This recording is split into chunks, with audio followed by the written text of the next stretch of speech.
5, and all of them deal with these concepts: material circulation, participation, collaboration, how architecture and the production of architecture can think about engaging non-professionals, and how computers and apps and things like this are a way to begin to do that. The first project that I'll present is called The Entire Situation. And it started as, it actually started as a class that I taught at UCLA, University of California, Los Angeles, when I was faculty there. It was a class for undergraduates where they learned how to think about building materials. And one of the things that I started to realize in teaching this class was that oftentimes building materials are only thought of as generally like very practical things, or kind of like a means to an end, or a way to think about you know, efficiency or kind of cost effectiveness. And I mean, really what that started to suggest to me was that architecture hadn't yet conceived of building materials as things that were connected to other systems sort of outside of this. And so this project developed from the class into an installation, a public installation at a kind of art gallery in Los Angeles, California, that actually has a partner in Vienna, the MAP, Center for Art and Architecture. And what the project tried to do was to present construction materials as things that were also implicated in a kind of like creative and intellectual agenda. And so here, at least in the United States, the kind of most common building material system it is a sort of stud frame. In sort of recent history, the studs are metal, but more, let's say, historically, it was wood frame. But so we were interested in this really ubiquitous system and how it could be used toward other sort of to kind of open up other questions or engage other constituents and audience and participants. So in the gallery, there were 3 rooms, 3 freestanding rooms that tried to expose the backsides of walls as things that we don't, as architects, typically think about. And things like studs are generally, sort of like I said earlier, just kind of thought of as really practical. They're material units that are generally given up to contractors, and architects don't really, for the most part, care about them, where they come from, or kind of where they go after a building is built or after demolition and things like this. So in exposing them in a kind of sort of more conceptual or artistic project, we tried to kind of call attention to and kind of bring awareness to things that hold buildings up, but aren't really considered part of like architectural conversation. And so in this project, the studs are kind of doing a lot of work, not just to hold up the walls, but also to kind of measure and mark the form in a way. And another aspect of the project, like a lot of our projects, kind of tries to question the software platforms that we use to design, and how in all of them, even though they may seem objective or almost like a utility or a tool, they're all embedded with biases and subjectivities and their own kind of value systems that really impact the way we think about design and the way that design kind of comes to manifest in the world. And so one of the software platforms that we were sort of interested in, but also, you know, continue to be somewhat suspicious of is building information modeling software like Revit. BIM software. I'm not sure how many of you all have ever used a software platform like this, but it's built on a sort of catalog of products. So a line or a curve in the computer is never just a line. It's kind of always already a wall or a door or something like this, which means that large systems of material distribution and circulation are from the beginning implicated in the design process, which is a much different way of thinking about architecture than and design than a kind of like conceptual sketch, right? Where ideas Sketch, так? В якому to develop and change without the constraints of economy and politics and all of these things, whereas software like BIM already is embedded with these kind of value systems and manufacturers and these kinds of resources. But what it doesn't do is really tell you where these things come from, which is another kind of concern of ours, and something that, you know, is increasingly important for architects and designers to think about, is that every material comes from something, like basically makes a big hole in the ground as we extract resources and things like this.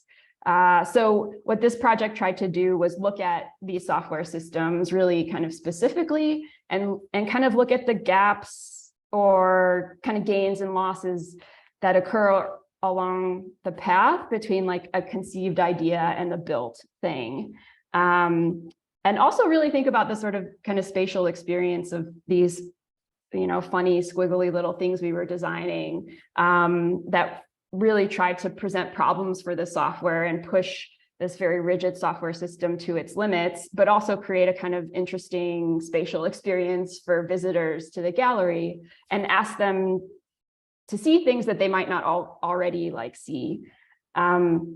What this did, or this kind of way of working, what it did was produce sort of funny details and strange aberrations at corners and at seams. And most of this was registered through things like molding that you might typically see on walls and things like this. But it was kind of having trouble, let's say, accounting for the sort of strange curvature of these rooms. So we kind of took the value system from the software quite literally and just built the digital model that Revit, in a sense, produced, along with all these kind of strange things. You know, after working through the project in this way, we realized that most of all these things that I talked about are pretty esoteric concerns that maybe only architects and designers are really able to kind of engage with, even though we're interested in connecting with participants and collaborators and things like this. So what we did, when we were invited to produce a project for the Chicago Architecture Biennial, and what we decided to do was open up this project to a more public audience and allow anybody to be a designer. So we developed this app or software called Stud Finder, where anybody could squiggle on a screen and design a room of their own, and in effect become a contributor or a participant in the project in a way that they perhaps couldn't before. And the software it doesn't produce exactly what you drew. It's kind of highly managed and kind of curated to produce what we defined as a room, which was just, you know, 4 walls. So it turns every squiggle, no matter how complex or simple, into 4 walls. Yeah, Bart Simpson isn't going to work. And so here's like a short demo. You can go to studfinder.org if you want, and to contribute, and it sort of asks you to kind of draw on the screen, and then it gives you, this is pricing based on the pricing that would have been in Chicago, Illinois at the time, but also sort of material list that you might need if you aren't a builder or aren't an architect and sort of don't already know the sort of materials that you would need to buy at a big box retail store. And along with designing these rooms of your own, you can contribute to the kind of like collective project. So when you click submit, you see it adds to a sort of average or collective room. So the software is averaging all of the thousands of people's squiggles together to produce one new design. And then there's a kind of catalog of past designs that you can access as well. Alongside this, or I would say following the Chicago Architecture Biennial, we were asked to participate in an exhibition in Sydney, Australia. And what we wanted to do for that was to expand the project perhaps a bit more, not just to for people to design a room of their own, but to build a room of their own. And what we started to realize, along the way was that many people that aren't already in architecture and design fields don't know how to read a plan, don't know what to do with an architectural plan, and don't have the kind of tools or hardware systems to work on plans. So what we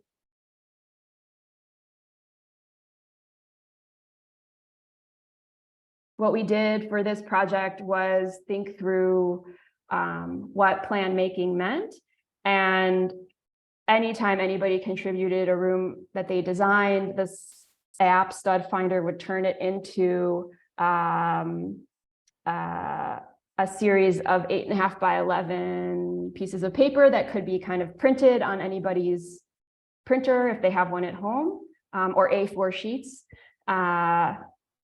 And they could lay them out on the floor as a template that they could then begin to sort of trace with studs and drywall and things like this, in order to facilitate and make the project instructional for people that also might not know how to build.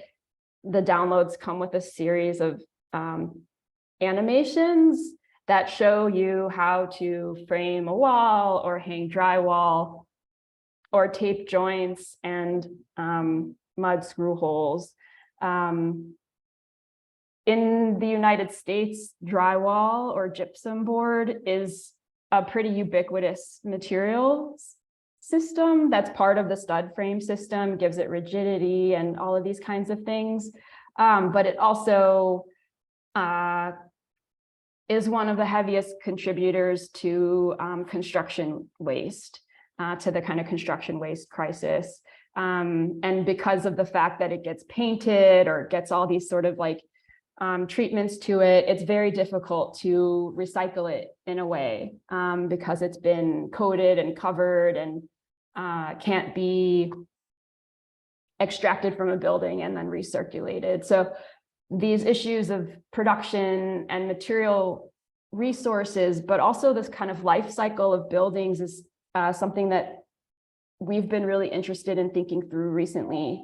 And along the lines of waste and kind of recirculating waste in architecture, we developed this project for the Museum of Modern Art in New York as part of a competition that they hold. Actually, they stopped doing it a few years ago, but they used to hold a competition every year for young architects and designers to design a pavilion for the museum that would be part of their kind of summer exhibition and concert series. So this year, not this year, but the year we were invited to design one. We were really concerned with this problem of construction waste and how architects, or the field of architecture, really is one of the largest contributors to the waste crisis, and has facilitated and necessitated so many extractive practices kind of on the surface of the earth. Our kind of conceptual agenda for the project was making things fit, not just physically, but also, let's say, kind of conceptually. So making something fit for use means that it's no longer waste or never categorized as waste. So this was just our sort of like mascot, I guess, for the project. Maru is like an internet cat that sits in boxes that are way too small for him, but became a kind of, for us, Maru became a reference that we looked back to again and again as, you know, as a sort of leader in the idea of making something that doesn't necessarily want to fit, register the consequences of that action. So we started to look at the roof of the Museum of Modern Art building. This is their PS1 location, which is not the one in Manhattan, but it's the one in Long Island City. It used to be a public school building in New York that the museum took over. And it has a kind of funny roof that kind of registers the history of the museum's addition and renovation agenda and the public school buildings renovation agenda over the years. So the roof is really the thing that's like trying to make all of these different revisions to the original building fit together. And so what we proposed doing for the project was to make a copy of the roof and try to fit it into this triangular shaped courtyard, which is where the museum wanted the installation or pavilion to be. And sort of carrying through some of the ideas of the previous project, studs and framing are things that we think architects like really need to begin to consider, not just because they're part of these large systems of material circulation and distribution, but because they've kind of like evaded and been relegated to other fields for so long, to like the fields of building or engineering or things like this. So we proposed exposing all of the trusses and framing members for the replicated roof, which would kind of host a series of performances below it. And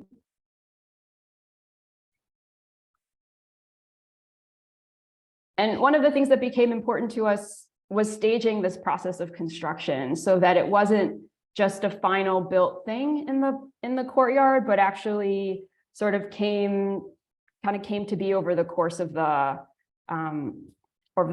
installation.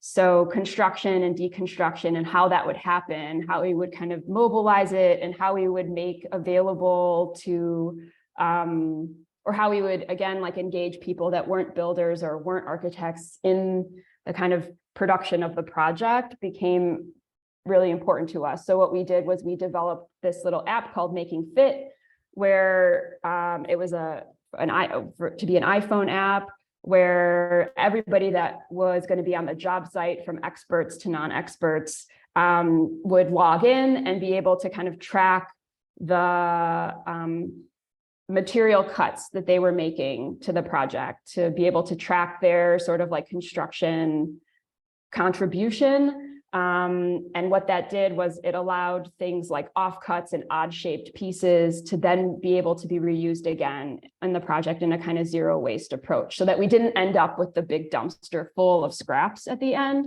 but everything kind of made its way in.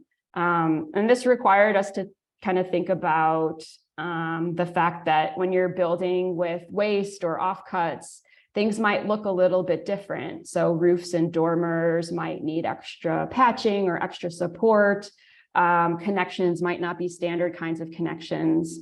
And the way that we, think about architecture as being absolute and finite might need to kind of open up and loosen a bit.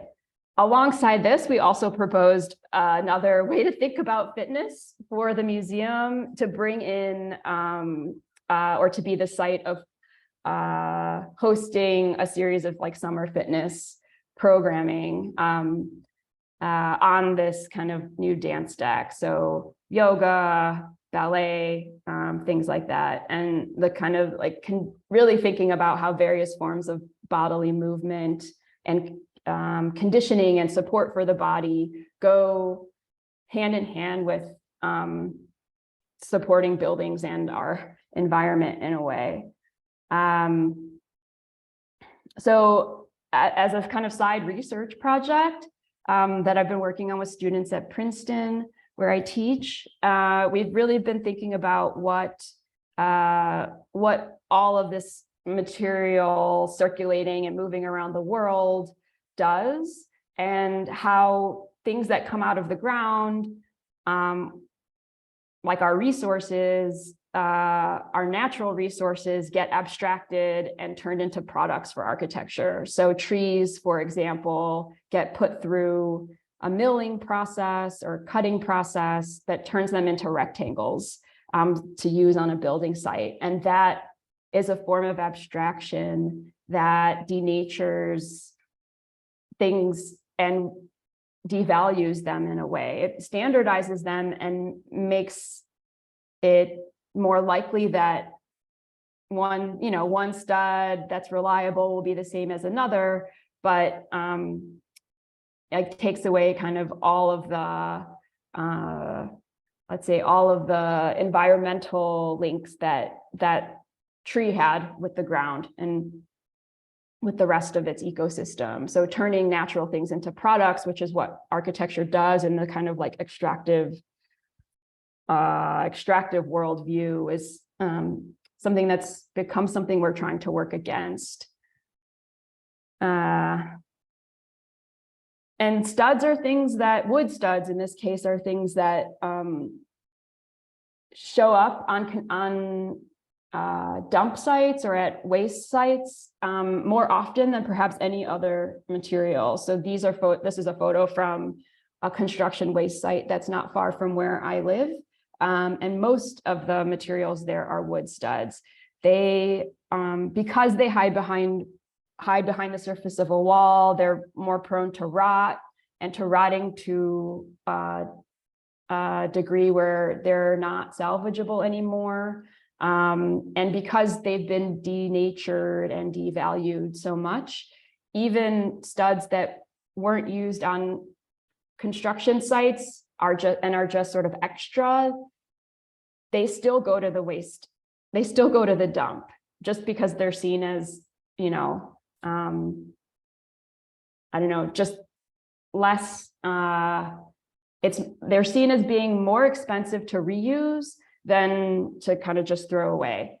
So we've been looking at the sort of typical house in the United States, which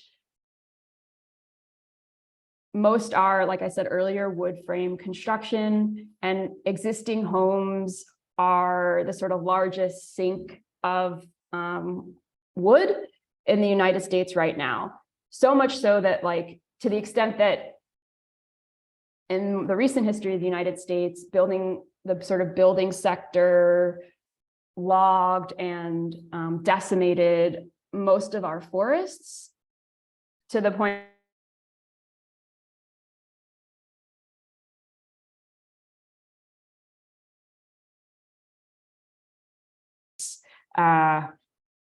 so we see existing buildings, old buildings, as almost like as material banks. And there's a sort of large movement in Europe right now called buildings as material banks, where instead of going to sort of virgin or unused materials, you kind of look to materials that are already in circulation or already in buildings. So we've been accounting for and tracking all of the materials that are used in a typical home to try to shift for homeowners and home occupants, try to shift the value of their home and also shift the real estate market a bit, or kind of rethink the value of a home, not just being 2-3 bedrooms and a certain number of bathrooms, which is how the real estate market in the United States kind of values things right now, but to be 500 studs, 326 ceramic tiles, 213 board feet of plywood, and to kind of see homes as sites or kind of stock depots to increase their value. And so to this end, we've begun to design a series of houses that, think through and try to facilitate the kind of deconstruction of things as opposed to demolition of things. So building systems that would be easier to take apart and recirculate than demolish and go to the dump. And this also tries to conceive of the layering of building systems, or in at least a domestic setting, as being things that you need access to them. So again, like I said, one of the problems with wood studs, which seems, maybe somewhat obvious, is that they're behind the surface of a wall, and if there's a leak or a problem, you don't see it until it's too late. So the series of homes that we've been thinking about and working through in design tries to make all of the sort of systems that support a home or support a building accessible and visible, so that the degradation of materials over time doesn't occur. So framing, piping, all of those things would be housed in walls that work more like cabinets, more like things that are for short-term storage than for long-term storage, which is basically how we've thought of walls in this project. We also, alongside this, developed an app called Housemate. Maybe I can turn off this. I don't know. Which kind of tries to give people another idea of a smart version of their home. So access to a digital model or a building information model that isn't about buying new products and systems, but it's more about maintaining their home. And this website becomes like a hub for kind of how-to videos, how to repair your home. It pulls videos from YouTube, and also gives homeowners and occupants information about the contents of their home in other ways than just the number of rooms, or the way the real estate market values it right now. There's also a part of this website or app that is more instructional, where you can learn how to repair or reuse offcuts, and also see if it might work structurally in your design.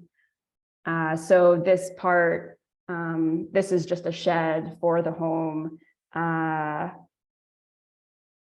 registers things like rot, and uses the idea of a material passport to track the kind of history of one of these studs, where it's been, if it's been damaged, and how it might be able to be reused in the future.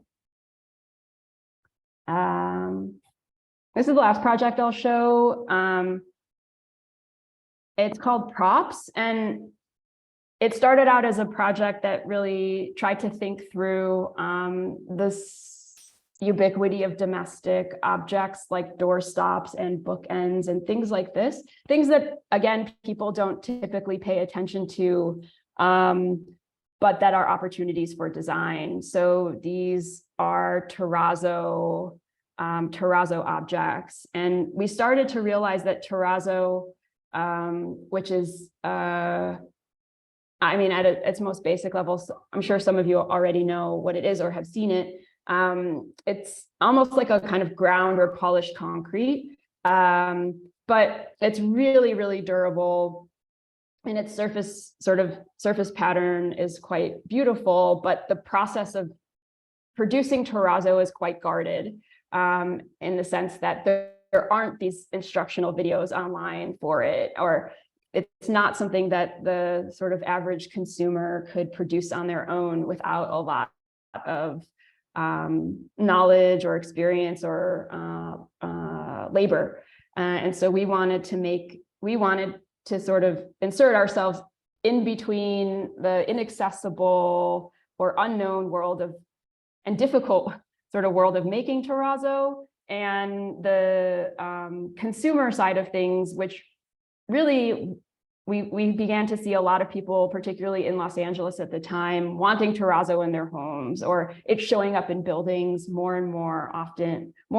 And there seemed to be a gap between, you know, the demand for it and it being seen as a very kind of exclusive material system, such that it became unaffordable for a lot of people, even though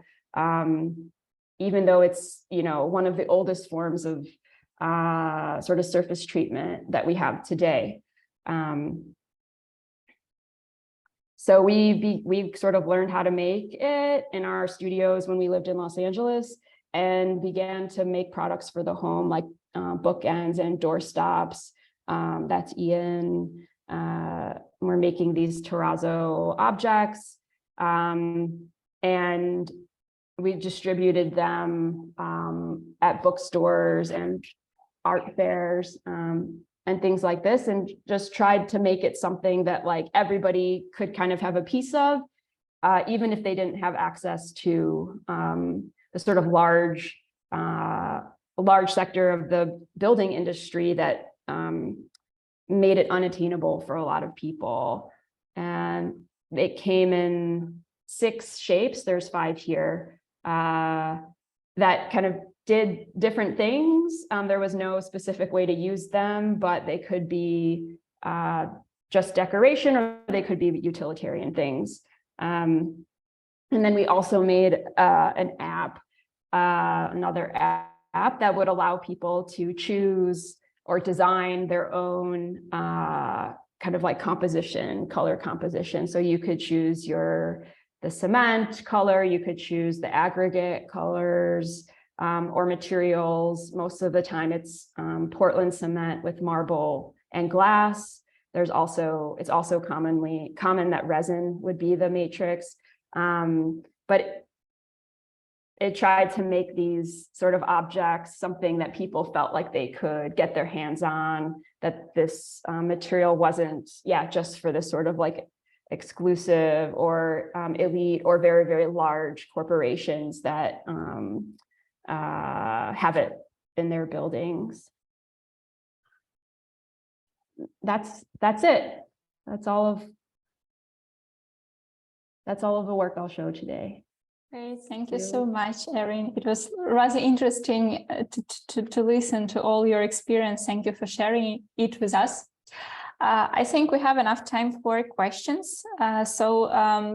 Друзі, якщо у вас є запитання, ви можете поставити їх. Guys, if you have questions, you can ask them.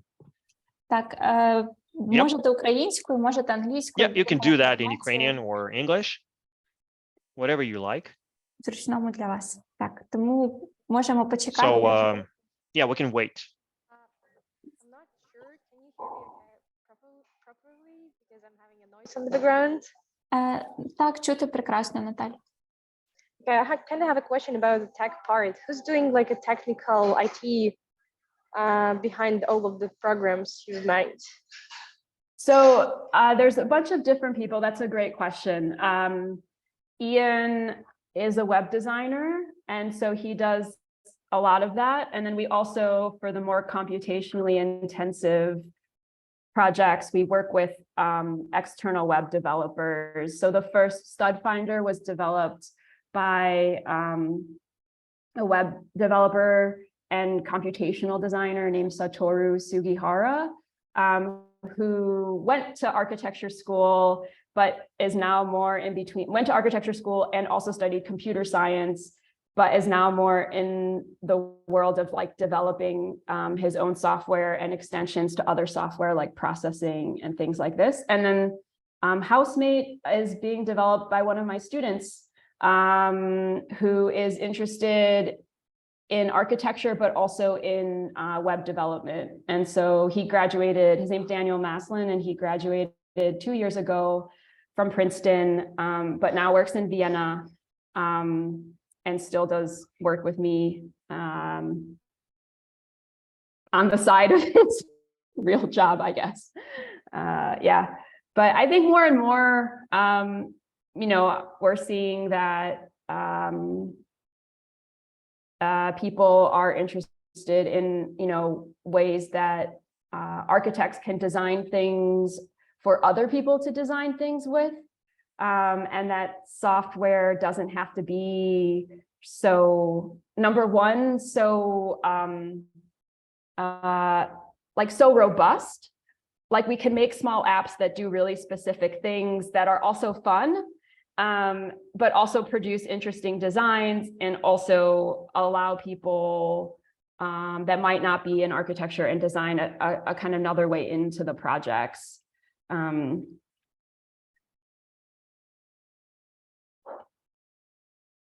Thank you. I have another question if nobody's asking yet.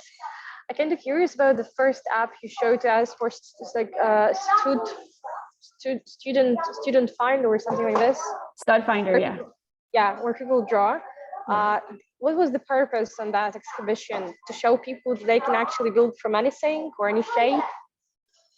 So there was a few reasons why we developed that. One was because a lot of people think they can't be architects or that they're not creative. And we wanted to make a point that there's a lot, creativity has a pretty, you know, broad definition. And because most people think that they're not creative or they couldn't be architects, they feel like they can't engage in the production of architecture. So it wasn't an app that was meant to like design large buildings or anything like that. It was more of a kind of conceptual or artistic thing we put out in the world that allowed people that were coming to this Chicago Architecture Biennial, which is a large exhibition located in downtown Chicago, Illinois, in a building that's typically a kind of cultural center. So typically gets, you know, just random people walking down the street, tourists. Even though it's an architecture exhibition, many of the people that attend aren't architects, they just kind of stumble on it. And most of the things that we saw at the time that were being exhibited in these architecture exhibitions didn't speak to an audience that was outside of architecture. And we wanted, if somebody was going to kind of stumble in, we wanted to have something there for them that they felt like they could kind of just, you know, do whatever felt sort of natural to them, because so many people are working on touch screens and apps outside of the world of architecture. It seemed like a low barrier to entry and allowed them to produce something that they could sort of call their own and at the same time contribute to the project.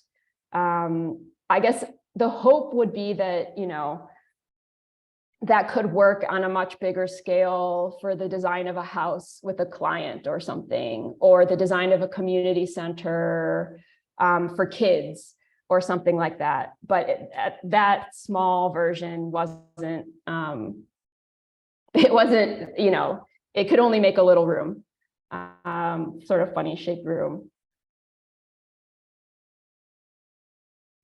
Yeah, thank you so much for answering. One last question for me, or maybe not the last. I'm sorry. I'm sorry. I'm kind of curious. There is the saying, are the you're like working on the Princeton University, as I got this correctly.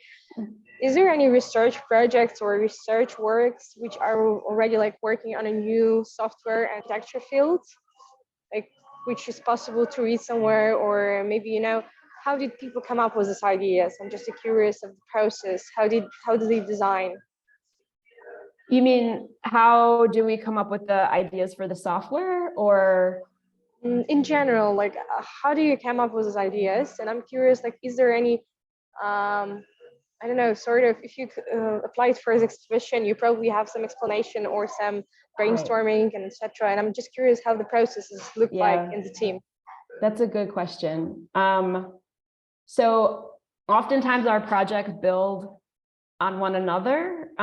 So for that one project software where you could squiggle such stud finder, it came out of the previous project, in which we realized that there was like a kind of gap or a shortcoming, or the project wasn't speaking to the audience that we wanted to. And because Ian is a web designer, it seemed logical to open the project up to a larger audience that way. But I guess, you know, more generally, even outside of our practice, it seems like in architecture and design, it works the other way in that we oftentimes use software that's developed for other things, like developed for other fields. And then we kind of adopt it. And then it becomes, you know, it becomes something that's commonplace. I don't know if you all use the software Rhinoceros, or even SketchUp. I mean, those weren't necessarily developed for architecture. SketchUp was developed by Google in order to allow people to populate their model of the surface of the Earth when Google Earth was just under development. And so it seems like the history of software development is ahead of architecture's need for it. And we kind of come to use the tools that are given to us, or that are available on the market, that are developed by computer scientists. So at Princeton, there is a department of computer science, and a lot of the faculty that are in that department, well, not a lot of them, but there are a few that work with Adobe software like Photoshop. They develop software for Photoshop, or the algorithms that Photoshop uses. And so I think it's, sometimes it's problem solving, or realizing that, you know, there's a need for something that's not yet there. And other times it's trying to question the tools and softwares that we have. Why do we have them? Why in architecture do we use particular software? Why are we taught this particular software in school and not this other one? And what are the kind of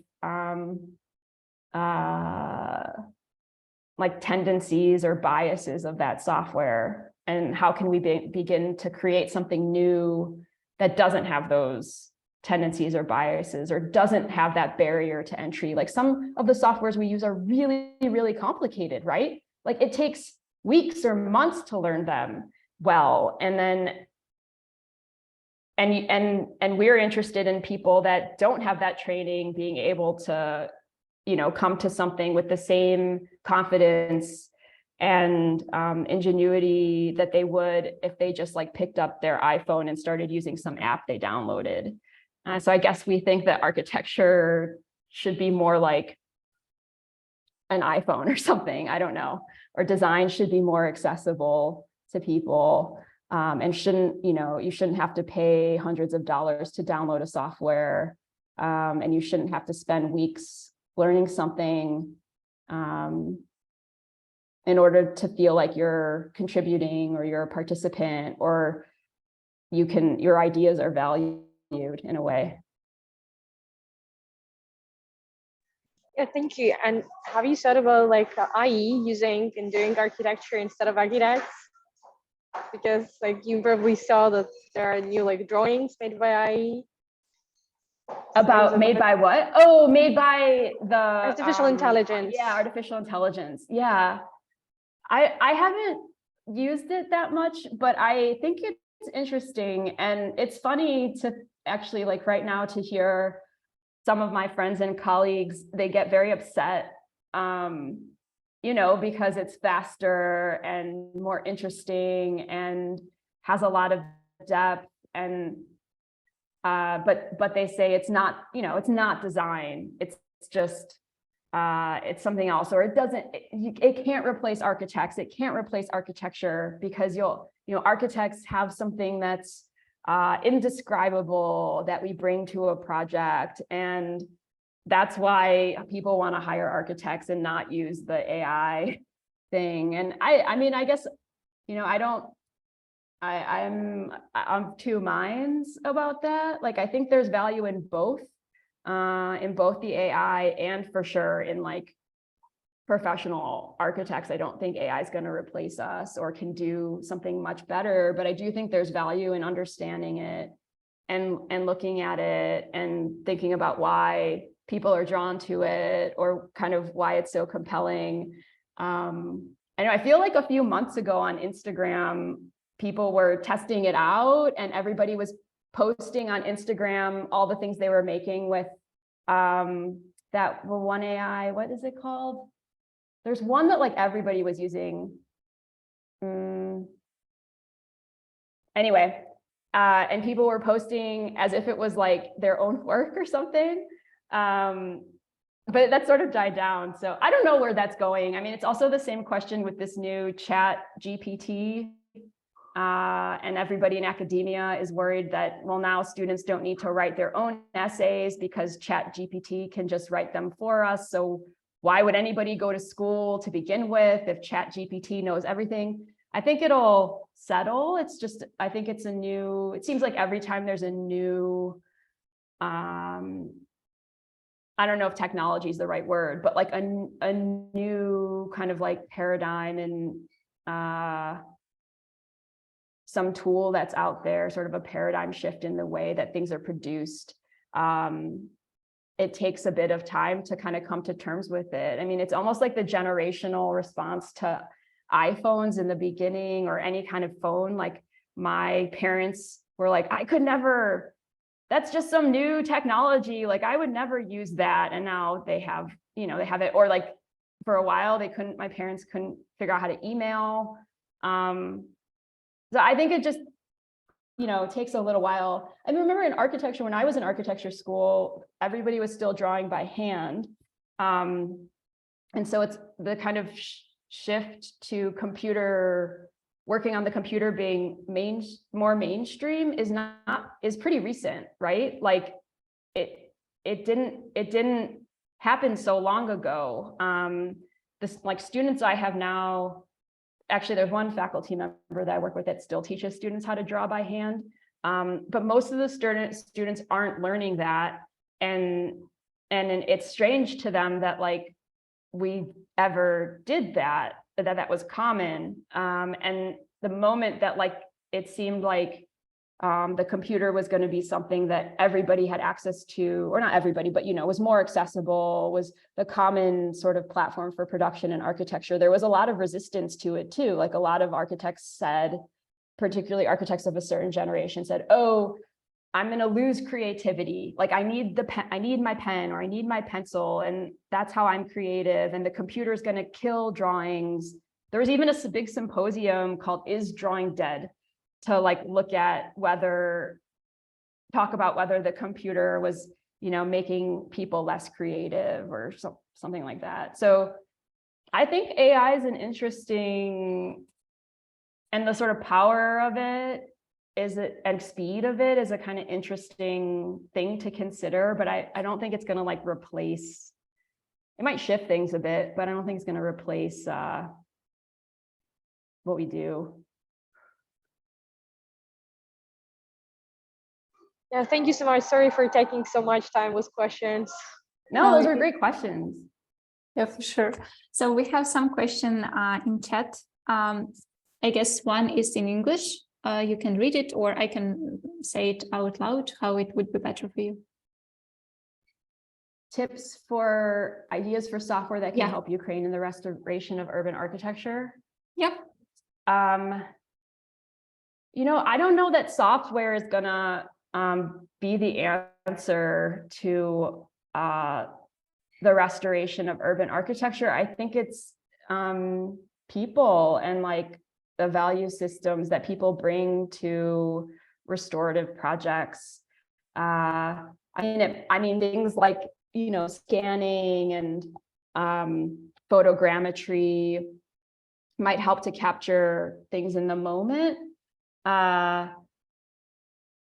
But I don't know that there's one catch-all that software can do. I think it would be interesting to think about maybe just, actually, yeah, like the development of a platform that would allow for more contributions from people that aren't necessarily architects, that have opinions on heritage work, and that have knowledge of, that have knowledge of things like that. So historians and architects and the public and engineers working together, it might be a way to think about a software that could be developed for collaboration around these topics, and kind of like who gets to decide what's important or how things are restored, or who gets to decide what things look like or how much it should cost or how much time should be invested. I mean, oftentimes those are things that architects don't, we think we design things, but actually there's all these other pressures that are put on architecture and on buildings as they're kind of coming to be conceived or coming to be built, that are outside of the control of architects, like budgets and code and people's personal values or community values, and architects kind of respond to those things but don't necessarily have control over them. And so I think it would be,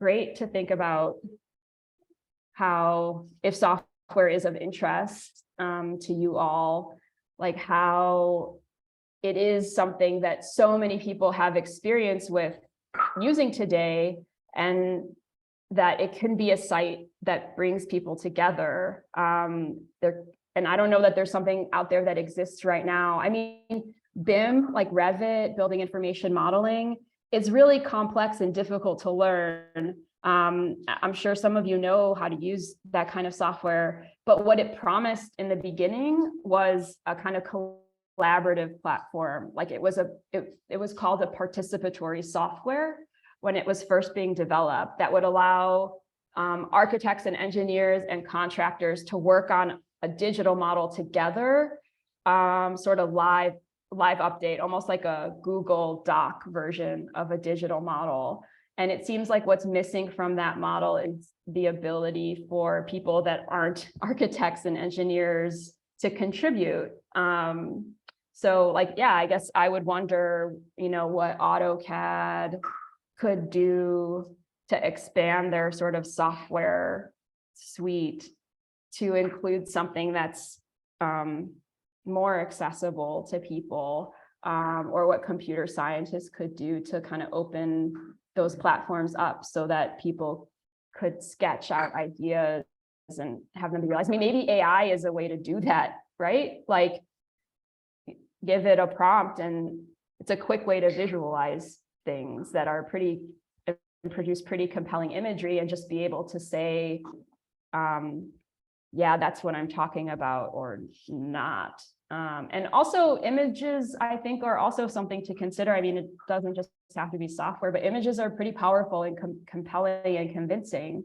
And they're mostly two-dimensional and can circulate much easier than digital models and software. You don't need a special software sort of system to open up image, whereas you need one to open up a digital model.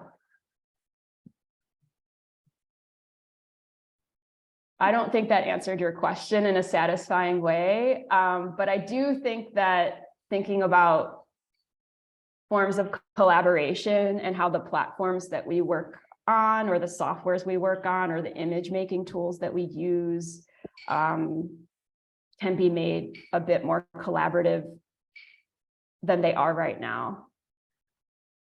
Yes, thank you for answering the question. Like the next one is in Ukrainian. I will try to translate it. How and where should I learn how to make application for designers and architectures? I think it's more about educational program, I guess. Maybe you can advise something, or courses. To apply to study architecture? Yeah, like, yeah, I guess, yeah.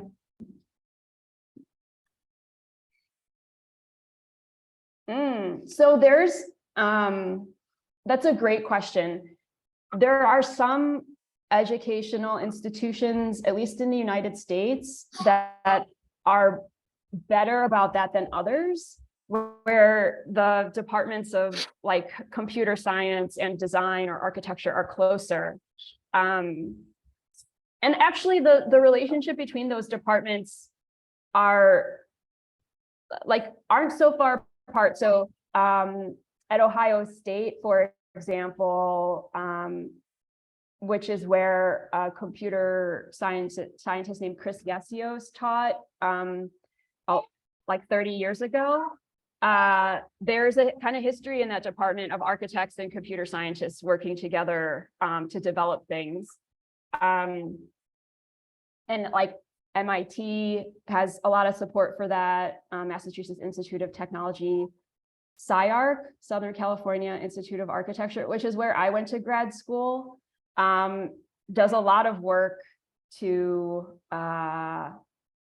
think through the way that software kind of affects how we design and what we design, to the extent that they teach students how to design software at that school, alongside designing buildings. I also think that University of Michigan is doing a lot of work to think through like how gaming software can make its way into architecture, and how architects design things for other people to design things with, like how architects kind of design tools. Like if you think of a building as like actually like the biggest, most expensive interface that you could design, and not just a spatial thing, but actually a kind of a place where ideas are exchanged, where people meet each other, where things happen.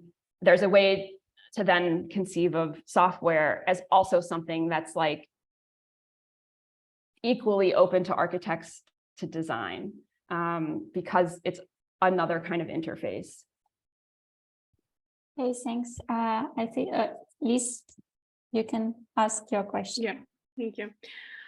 You was talking about shifting the perspective on the like housing market and with one of your projects. And we know like that's a housing crisis right now in a lot of countries.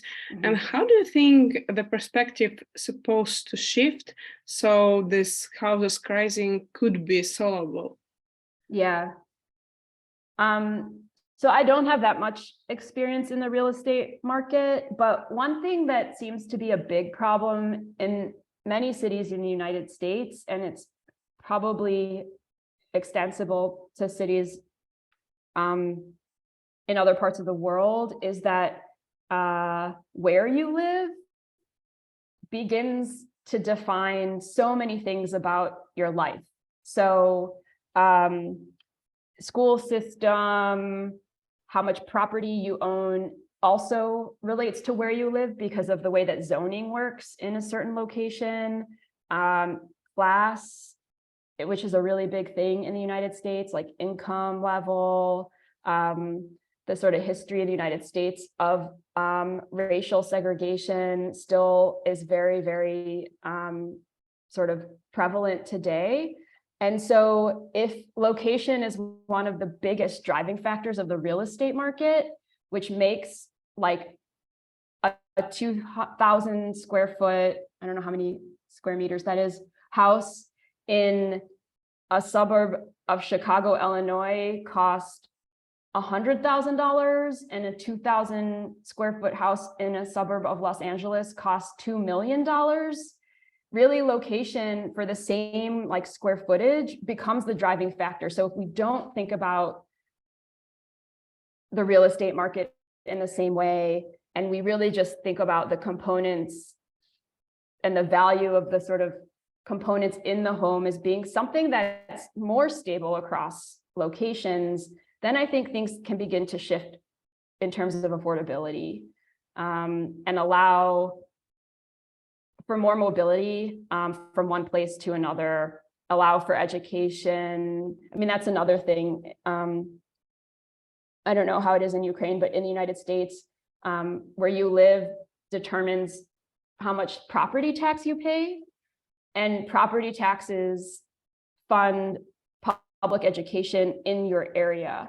So if you live in an area that's more wealthy, there's more tax money going to education, and that just perpetuates sort of the income divide and class divide in the United States. It makes it really hard for people to move, sort of, move up out of poverty because they're not getting the education that the same kind of public education that people in other parts of the United States are getting. And all of that is really tied to location, which is, at least in the United States, when you work with a real estate agent, they tell you the most important thing is location, location, location, when you buy a property.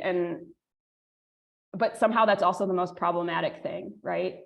Because everybody wants to buy the best house that they can afford in the area with like the best education system, the highest resale value, which is based on location, but also number of bedrooms, number of bathrooms, things like that, and not the potential for the materials that comprise your building or comprise your home to kind of recirculate. So the actual physical composition of buildings, to some extent, isn't being valued equally. And I think that's one way to start to just kind of like push back on disparities that are already present and level the playing field in a way, or create more opportunities for people. Thank you. Mm-hmm. Okay, I guess it's the last question because we are like over the time. What software are popular and comfortable for modern city building tasks at first stages when you work and develop concepts? That's a really good question. So we work across a lot of different software platforms simultaneously. For 3D modeling, we use Rhino a lot, but at the same time, we also are making images and renderings and things like that, that are oftentimes a few stages ahead of where the digital model is. There's something, I think there's like a different challenge to urban design than architecture. And not only because it works at a different scale, but also because there's a lot more information or different kinds of information that need to be considered sort of simultaneously. And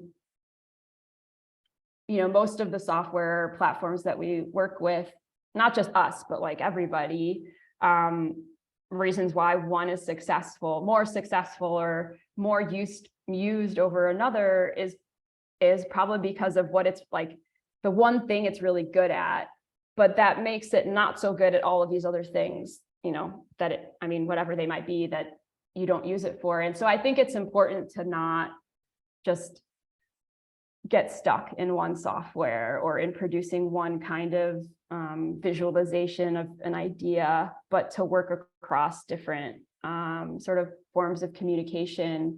And I don't know, for us, oftentimes, this is maybe not the most satisfying answer, but oftentimes writing is a really productive form of communication because it's a way to like kind of articulate ideas in a sort of not sure what the best word is, but it's a way to kind of obviously construct an argument, but also be able to describe things that still leaves them open for interpretation. So in our experience, when we produce images or we produce renderings, they're received in a way that makes those ideas seem really fixed by like a client or a city or a community board, makes it seem like that's what it is, and really hard for people to kind of like engage with the conversation about how things maybe could be changed or how things should be, whereas writing seems more elastic and kind of open to interpretation, and also as a form of communication that a lot more people can kind of engage with. So we always write project descriptions before we start designing, and then we go back and revise those descriptions, and we always send out text with like images and drawings and things like that. So maybe the most, like, I don't know, like kind of productive, this sort of goes against my entire presentation, but like the most productive or powerful software is Microsoft Word or Google Doc or something like that, just because it's so much more open to like editing and revision by many people than a lot of the more technical softwares that we use in architecture and design.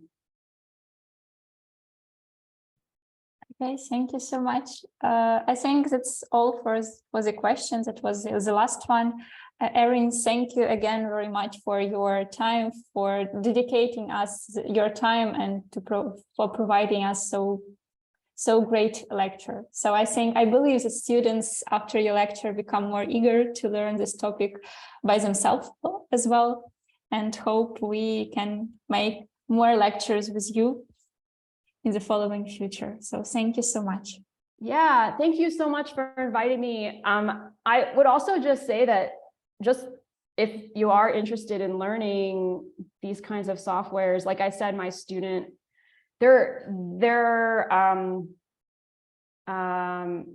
most of the things that we've done, we've learned ourselves, just like YouTube videos and things like that, or my student YouTube videos and things like that. And so it's totally doable. And like, you shouldn't feel like you need to enroll in some like huge course or something in order to kind of gain these skills, mostly because the ideas that you bring to them are more important than the kind of technical side of these things. There's always somebody out there that can solve the technical problems, or you have a small problem. Also, if you have any other questions, feel free to email me or get in touch. I'm always on email and happy to respond or help put you in touch with people that may be interested in what you're interested in, or things like this. Okay, great. Have a good night. Thanks a lot. Have a nice day. Yeah, bye. Друзі, на цьому це все. Я пораджу вам підписатися на наші соціальні мережі. Я вам в чат залишила лінк, надіслала з усім переліком. В нас плануються наступні лекції також про урбаністику впродовж наступних 2 місяців. Тому будемо раді, що ви будете доєднуватись до наступних подій також. Про них ви будете дізнаватись точно зі соціальних мереж. Все, тоді дуже вам дякую. Гарного вечора, спокійного, та дякую, що доєдналися. Гарного вечора. До побачення.